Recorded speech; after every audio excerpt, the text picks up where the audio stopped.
Welcome everybody to the Serpent Tarot. You may recall if you saw my interview with Susan Whigham, our interviewee again today, that when I interviewed her recently about her beautiful Sahira Tarot, I said that we promised to come back and have a discussion about some lovely oracle decks that at that point when we did the interview, they were on pre-order. So we thought we'd wait until I was able to get the copies I'd pre-ordered, and I have them now. I'm very excited to say. So there are a couple of themically connected oracle decks we're going to talk about that connect to lucid dreaming, and there's one that's about emotional expression and human expression. So we'll look at those. And just as a bit of a spoiler alert, tomorrow's pick a card is using all of these decks and also Susan's beautiful Sahira Tarot. So it's a smorgasbord of all things Susan tomorrow, which I'm really excited about. And the topic is around the area of how people see you, how different people see you and respond to you. And you'll understand why when you see the emotive expressions deck, why that would be the theme on the way in. So hopefully this will excite you to see that particular pick a card. And if you're looking at this interview after that time, you can check it out on my channel. So with no further ado, welcome Susan back to Eye of the Serpent Tarot. Thank you. It's a pleasure to be back. Brilliant. So let's just jump straight into it. So as I said, we're looking at the three oracle decks, the two themically connected, and then also the emotive expressions deck. And I think we might start with that one, partly because it is the entry point to the pick a card tomorrow. So it sort of makes sense to go in that direction. But the other reason that I wanted to look at this one is that it has a very similar sort of artistic style to it to the Sahira Tarot. So if people are familiar with the Sahira Tarot, they've seen me use it, they saw that interview, they'd know that it's very diverse. It was one of the things that drew me to it, very much around facial expressions, human expression, and kind of photorealism. I guess. I mean, I might not be using exactly the right terms there because I'm not very arty, but that kind of look. So were you looking for a similar sort of feel for this? Was that kind of your reasoning for it, or is it just partly a kind of broader aesthetic you want to bring to a range of your decks? I definitely was aiming for a photorealism quality. I feel like I was searching for something like that in my own tarot deck shopping, and I haven't seen a lot of it. I've seen a little bit of it now that AI is becoming more and more prevalent, but generally speaking, there's not been a lot of focus on emotional expression through the face, Yeah. and that is definitely something I was aiming for. Yeah, and I thought it was such a fascinating thing because you're right. I don't think I've come across anything really like that. I mean, you do get some tarot decks that you would say really stand out for facial expression, certainly. But the concept of actually having a deck about that and how useful it is, particularly around people's reactions and responses and reading people, I found when I was doing the pick a card, it's extremely nuanced. It's really, really helpful on that level. So what do you find it brings to your practice when you do readings? What have you found that it's brought to your practice? I really, along the lines of what you said, the decks that I've seen that have been close-ups of people's faces tend to be like depictions of culture, Mm-hmm. and not so much about the emotional expression of it. And so, and that is definitely I was looking for. I found when I started using the deck in my own personal readings that I felt like spirit was just talking to me through the facial expression. It's just the face would pop out and I would just be like, oh, okay, I see what you're saying there. It's just it just feels like you're having a conversation with someone and they're reacting to what you're saying. That was the feel that I got from it. And look, that's what I felt as well too. And I am no scientist, but I know that there's some extraordinary number of muscles in the face, like possibly the most muscles in the body or something. I mean, again, don't have a go at me in the comments if that's not technically true, but there's something like that, which means that there's an enormous amount of nuance in facial expression and how we connect with each other. And they say an enormous amount of communication is body language, and a lot of that's facial expression. micro sort of like, blinks or whatever it may be. And I think that you've beautifully captured that. It would be useful maybe to show people some cards, I think, because they are very simple. They are just that. There's no keywords, there's nothing. You are left to interpret this and see in the context of the reading and what you would interpret if you came across that. So I thought it could be useful to show some, if you maybe have like 2 or 3 of your favorite cards. I've picked out 3 for a very, very specific reason to show, but like let's see what your favorites or the ones you'd like to showcase first, and then we'll move to mine. Yes. So um this is one. Oh, yes. Um I I just love the way that you feel like you can see there's gears turning there. Mm, Um, there's something going on there, and like a processing.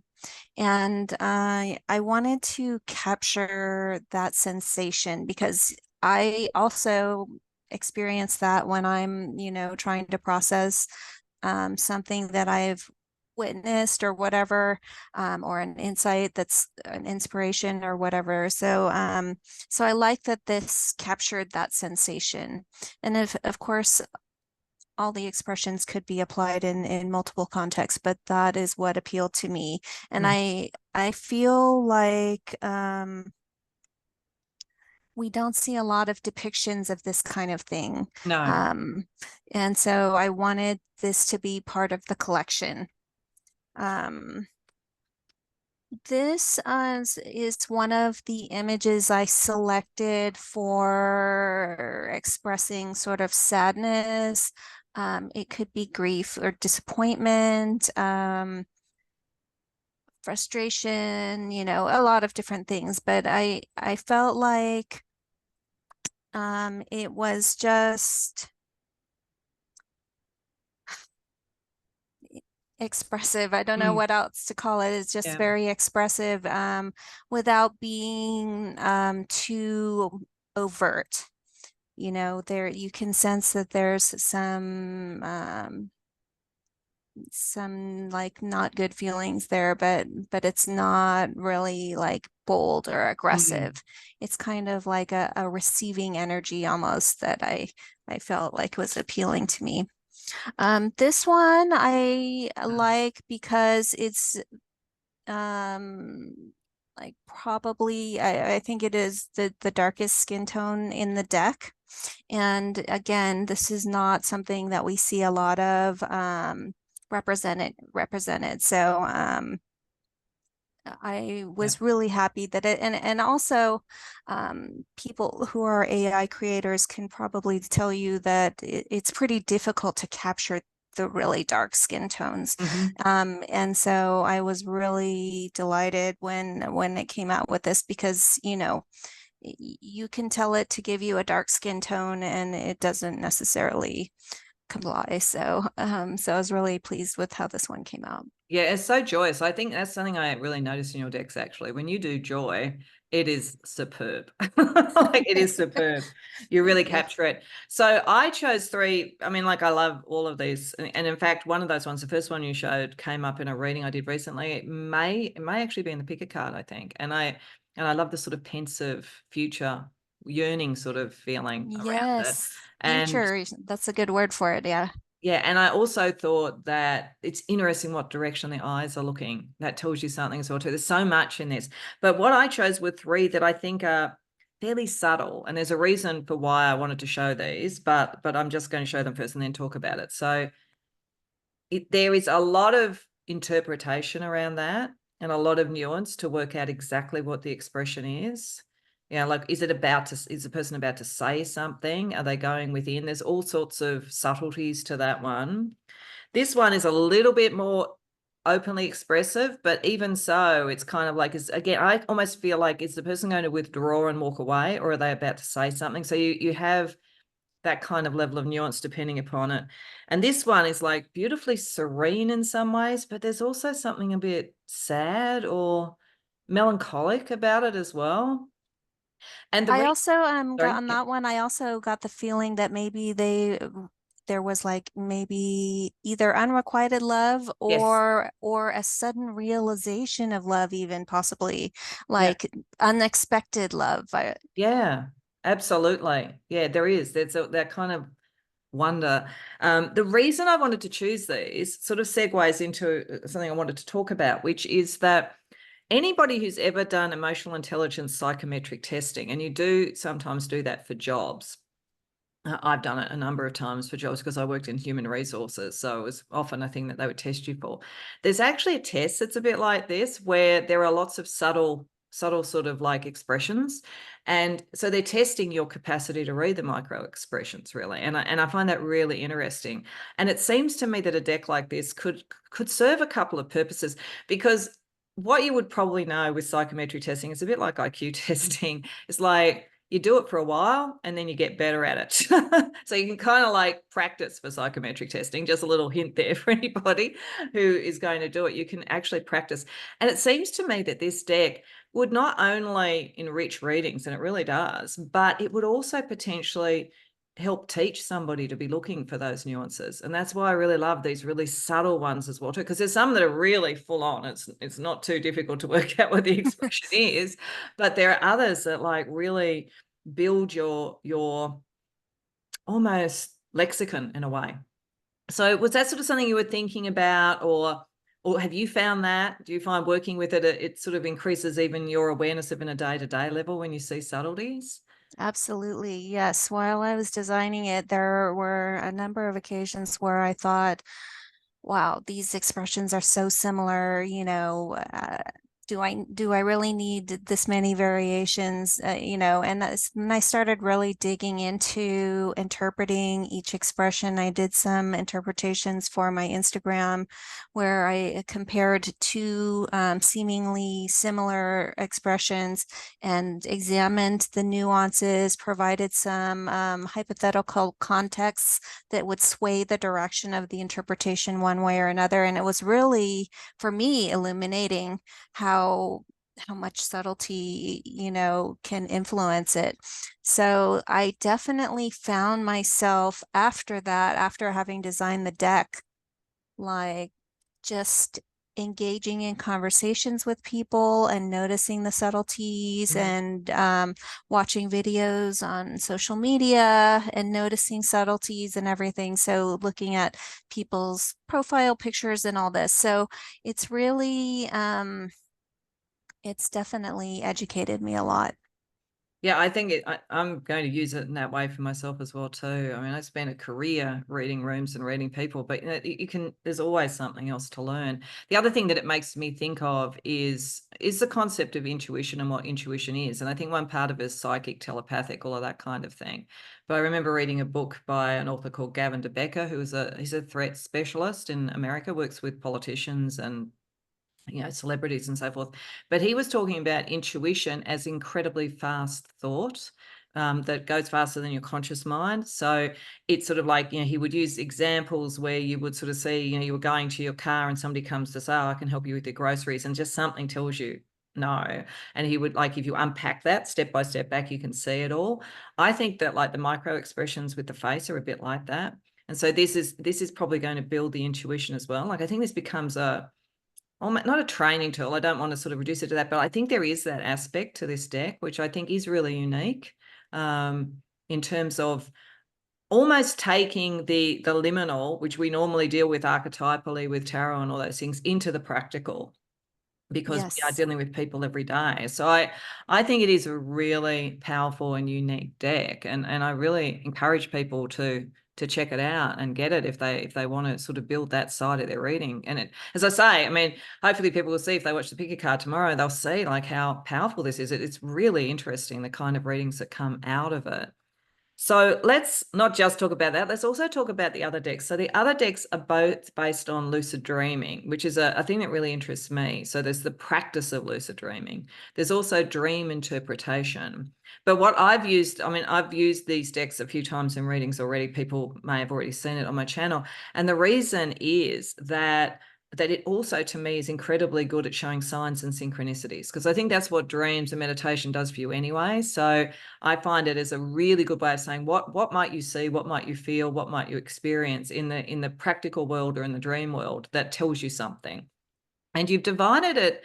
It could be one big oracle deck because you've got the same backing on both of them, but you've divided it also into one that you call Lucid Terra, which is kind of the human condition, human invention, all that kind of thing. And then you have Lucid. Oh no, sorry, that's no Lucid Metro is that, and then Lucid Terra is all the natural elements, colors, and so forth.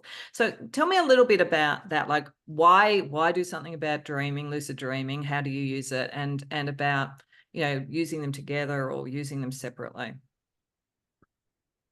So I have been keeping a dream journal on and off for the last 10 years.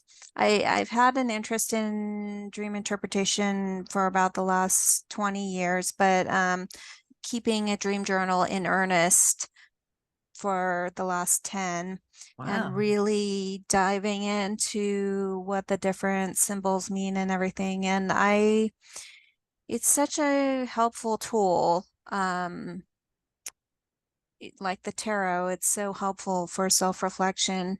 And I really wanted to help the practice become more mainstream.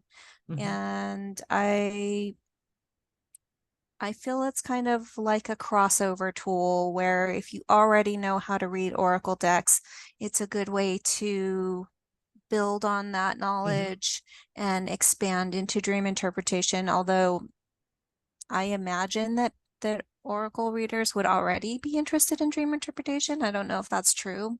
It seems like they would go together, but um, that's my hope to create. It was my hope to create like a dream dictionary Mm-hmm. that could um,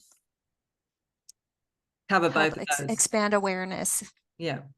Yeah, I think you're probably right. I mean, I'm certainly interested in dream interpretation. And again, like what I like about this, it's like any oracle card, a reader can use it, say what they get. But I often say, with that kind of thing, or when I'm dealing with, and actually it probably applies also to the emotive expressions deck, it's like also go with what you get, because in a dream, how you interpret a symbol is really, really important. But that's what you do. You have the symbol, you have some various interpretations. So certainly if you had a dream and you saw a frog leaping over a caterpillar or something, you go and look this up. So that's good. But it's also, as I say, really good synchronistically. Now, one of the things that's interesting about this deck, so the other decks you've done, as you say, is very photorealistic. This is more kind of stylized graphic art. It's a bit of a crossover of both, but it's more stylized, a bit more fantastical. So tell us a little bit about your choice there. Why did you choose that? Was it because you wanted to have it a bit separated out from reality, or for some other Yes. reason? I was definitely going for a fantastical quality, something that would be evocative of the dream state, I hope, that is just sort of a surrealist quality about them Mm-hmm. Why don't and we less of show? the photorealism. Yeah, why don't we show some people again? Because some on my channel might have seen some of it because I have used it, but for any who haven't, so maybe again, like show three of your favorites from each of the decks, and I'll do the same because I've chosen some of my favorites. So let's see some of yours. Okay, so from the Lucid Dream Terra deck, I have chosen Wood. I really like this one because not only is it a depiction of trees, but it also has sort of like a handcrafted quality, like someone carved it out of wood. Mm-hmm. And so it's a little meta, I think. Yeah. So I also, yeah, I'm sure you've noticed the intricate detail Yep. really appealed to me, and that is on almost all the cards have that quality. They So do. um, and the peacock card I also Oh, really liked. beautiful. This is I like how it has the appearance of being embroidered. Mm-hmm. And so again, it's that craftsmanship that appealed to me. triangle was really Ah, interesting because being that this was the Terra deck, I was hoping to select an image that would show it in a natural mhm. setting, such as we might find in nature. But I was struggling to think of where in nature I had actually seen a triangle. Yeah. I couldn't think of anything. And so I started researching, and evidently there are natural geometric rock formations that Mhm. form triangles. And I felt like the AI captured that perfectly. So I really love that. So that's from the Terra deck. And then from the Metro deck, so the hotel card again, I Oh, love yes. the sort of carving craftsmanship quality of the image. And then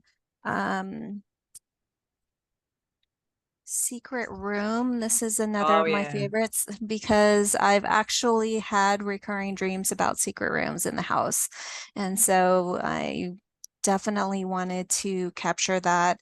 I feel like it was very challenging to find the right image that captures that idea. And I felt like Mhm. this one did very well. And backyard, this is another Oh, yes. recurring element from Delightful. my own dreams. And so I like how not it's not just a depiction of backyard, but also captures like the playfulness of childhood and everything. So that's another of my faves. Gorgeous. Okay, let me show you the ones that I chose. And as I say, I love all of them. They're all really beautiful. I just tried to get some representative ones here. So from the Terra deck, which is the natural sort of formation, I thought firstly an element. So this is fire. I love it. It's so dramatic, and it sort of gives that sense of creation and kind of almost the danger of creation, but also the beauty of creation. So that's fire. Then you have colors, and I think colors are amazing because they connect with the chakras, they connect with spiritual sort of energies. So I thought I'd choose purple, being right up there with the crown chakra and that kind of thing. Really gorgeous. So all of the color ones sort of have these sort of um, almost filigreed sort of art, I would have said. I don't know if that's the right term, but something like that to depict them. And then this is maybe my favorite card in the deck, to be honest, if you have favorites, which is butterfly. I mean, I always love butterflies anyway as a symbol of transformation, but that is a particularly gorgeous butterfly, I have to say. So that's to give some idea of the Terra from my perspective. And then Metro, there are two that I chose that I'm going to show together because they are both things that turn up in a lot of dreams. And I think, people will always be able to relate to it, falling and flying. I hope for everybody on this channel you have more flying dreams than you have falling, because falling dreams you quite often wake up really suddenly because it's shocking, but flying dreams are just glorious. So I hope that everybody experiences those. And then possibly in terms of just sheer aesthetics, my favorite from this is this glass. I just think the way that that glass is done is so beautiful because it looks to me what I felt this actually came up either in a personal reading or in maybe the picker card. And I was saying like what I got from this was that you have the fragility of the glass, but it's being protected by the sort of steel work, whatever that is, the sort of, the metal work around it. And that looks natural. It's a really interesting like human protection of something that's fragile and precious is what I got from that. Now, I just want to say kind of as an amusing thing, in the Metro deck, there's actually one of a toilet. and and I just laughed and laughed when I saw that because I have a lot of recurring dreams about the toilet, and it usually is that I need to get up and go to the toilet in the middle of the night. So it'll often wake me up. But I just thought, oh yeah. But in the thing, you talk about kind of detoxing and purging and all that kind of thing. So there's also that. So it runs the gamut of human experience. It also has like ones that show parts of the body and all that kind of thing as well. So it's just really beautiful around all of those sorts of things. Um, so as I say, I find that this helps me connect to actual synchronicities in life. Have you found that as well? Apart from the dream interpretation, I will often say, and I used to use decks before to do this, and I think they've been supplanted by this because these are perfect for it. That like if you are going through some sort of spiritual enlightenment or something, if you have been sort of shown butterflies as a symbol, if you are walking down the street and you see a butterfly, it's like stop and think, what are you thinking about at that moment? Because I feel it's like the universe is talking to you in that language. Do you find that works the same way with this for you? Yes, definitely. In fact, one of your readings using the deck, you had mentioned it, you had pulled the eye card.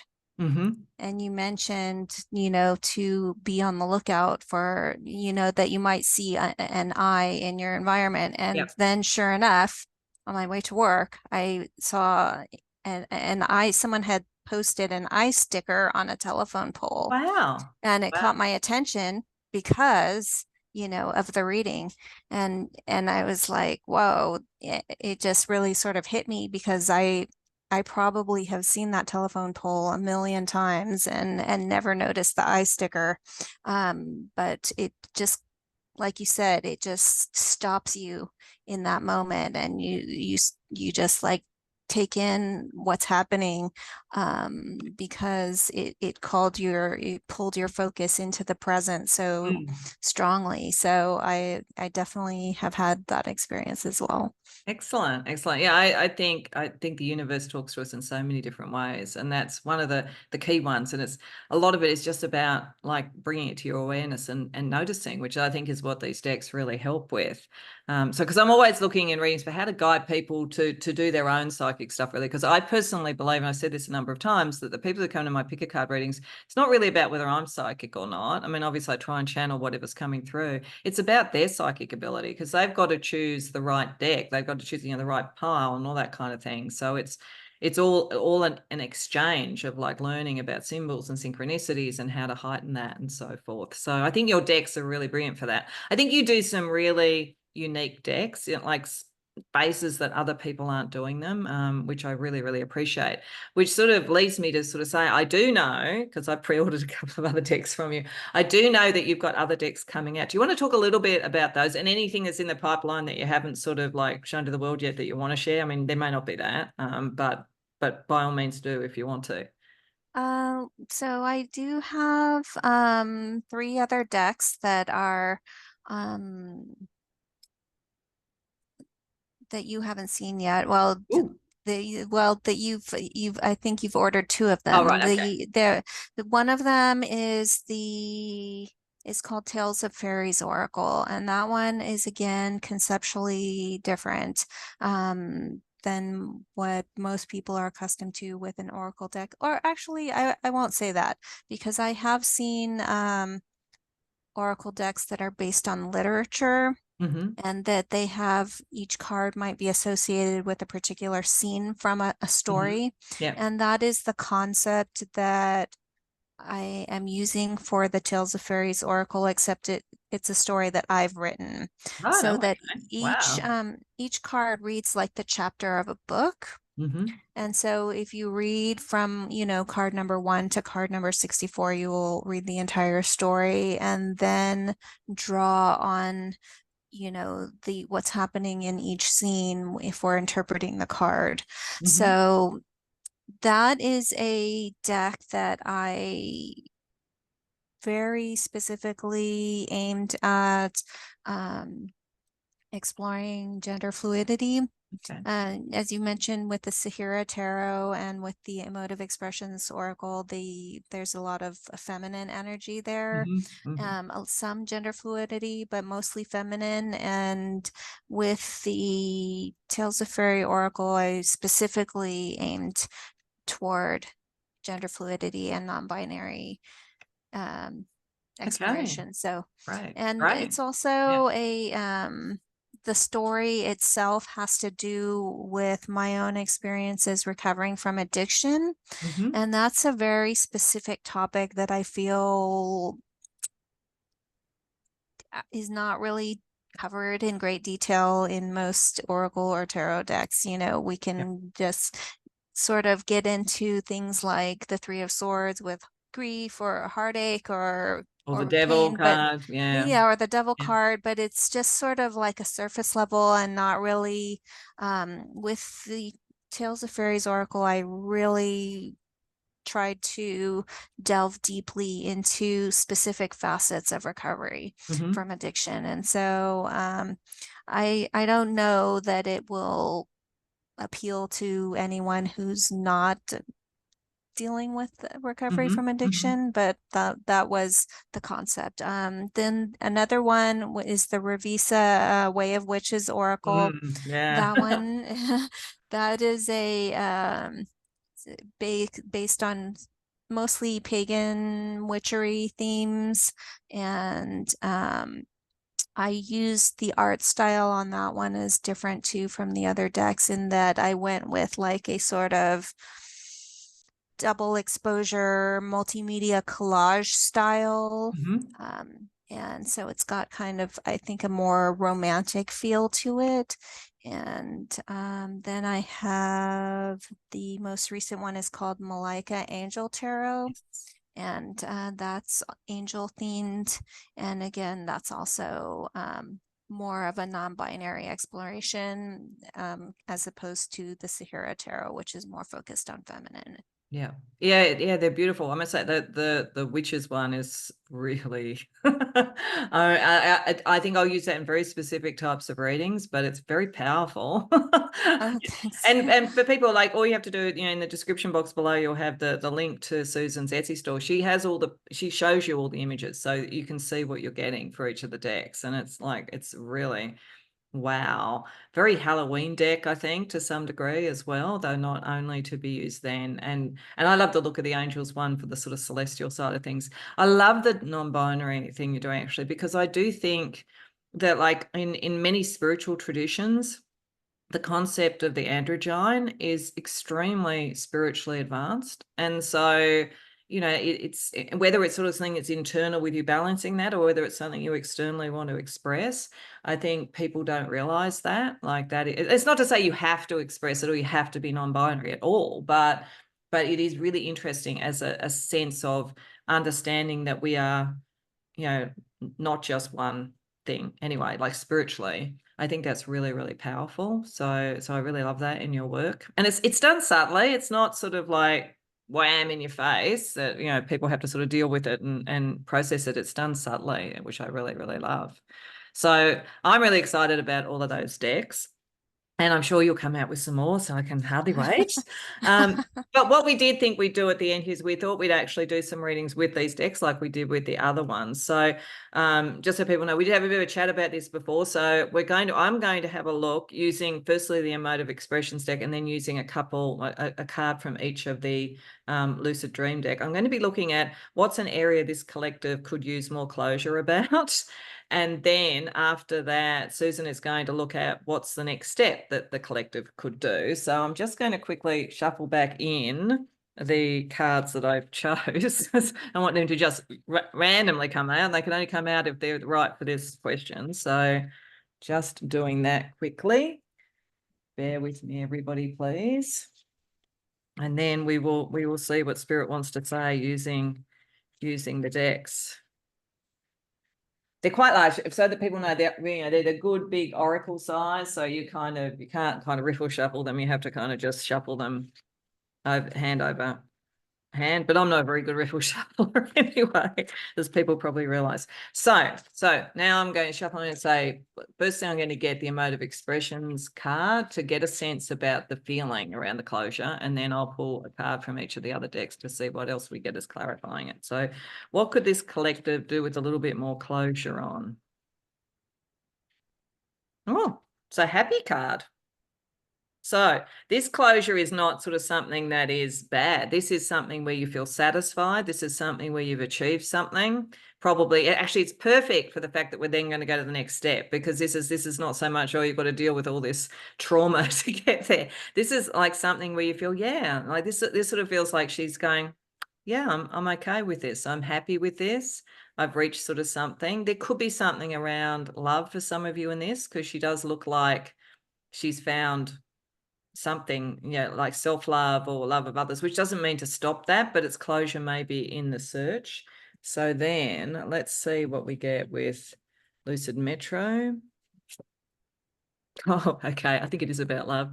Groin or pelvis? So I think this has to do with, I mean, the sort of things it says creative power. So it could be creativity, sexuality, fertility, and vulnerability. So I think, okay, I think that this would, for some, this is going to be about love, closure on that sort of thing, and finding the one that you want, or closing out on something that was good for the time that it was, but it's now time for something new. But it could also be a creative project, or it could be closing out on and feeling comfortable in yourself rather than feeling vulnerable. Because I would think like this symbol in a dream is a bit like, you know, when you have those dreams when you're not wearing any clothes and you're out in public, like there is that kind of like vulnerability energy. But she looks like she's comfortable with herself, which is great. And then let's get a nature element sort of one from the Terra deck. Oh, peacock, one of the cards that you showed.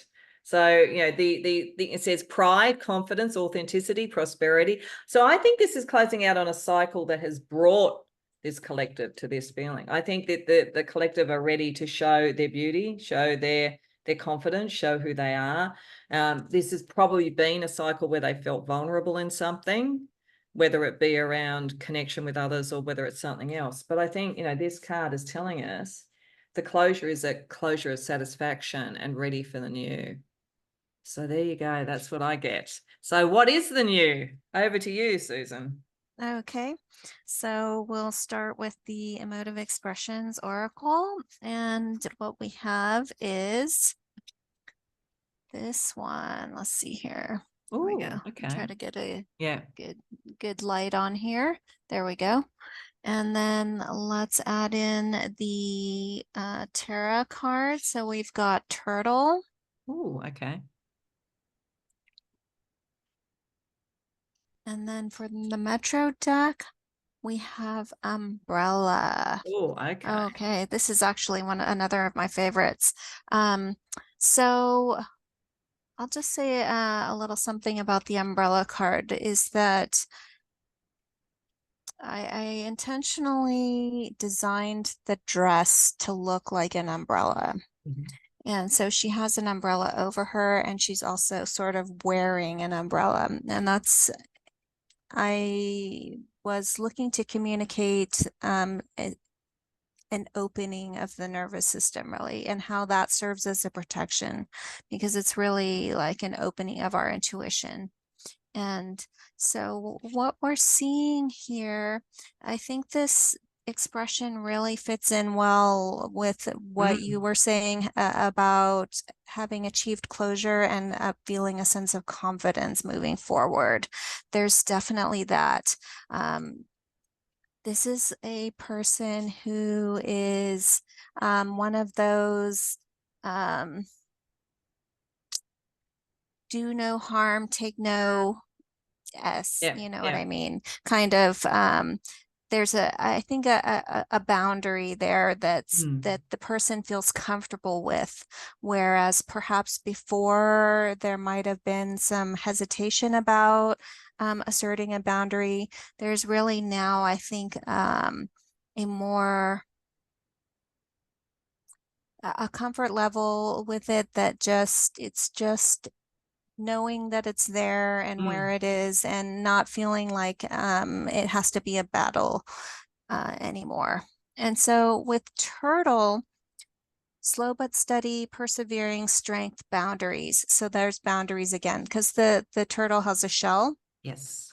and is moving at a very steady pace, as we know from the fable of the tortoise and the hare, that the tortoise is going to win. Mm-hmm. So it's that steady pace that's really so key for success. There's no more rushing. There's no more needing to fight, every step of the way. And that allows the nervous system to relax and open up. Yeah. And so that we can just enjoy the sensations of our experience moving forward. And that's another thing that the turtle is about, is moving at a slow enough pace that we can enjoy the Mm-hmm. experience and we're not rushing through it, and so that we can take in the experience so much more richly and deeply. And so that's what we're moving toward. Wonderful. Oh, I'm so happy. I mean, because like it could have been a lot more challenging than that with some of the cards that are in the emotional expression or the emotive expressions deck. But that's wonderful for the collective. It looks like a real time of success, self-actualization, as I often talk about, and moving forward with confidence. What a lovely way to finish the interview with such a positive message. So thank you again, Susan. It's been a delight to do the interview and kind of like, in a sense, book end from the other interview and give people an idea of you're really creative. In fact, you did a Oh, deck with thank you. I didn't realize that about the fairies deck, that it was actually had a story within it. The inner storyteller in me, really resonates to that. So like, yeah, I don't really know other creators like you, to be honest. I think and that's why I'm really looking forward to anything that you come up with. You're so ingenious. So thank you again for your Thank you. time. I'm sure everybody has enjoyed this. Do everybody check out the Pick a Card tomorrow to see it all in action, because you're going to see how powerful these decks are working together and how beautiful they look together, because they're all works of art as well. So thank you, Susan. And Thanks, we Amy. will bid farewell to everybody and see you in the next interview. Bye.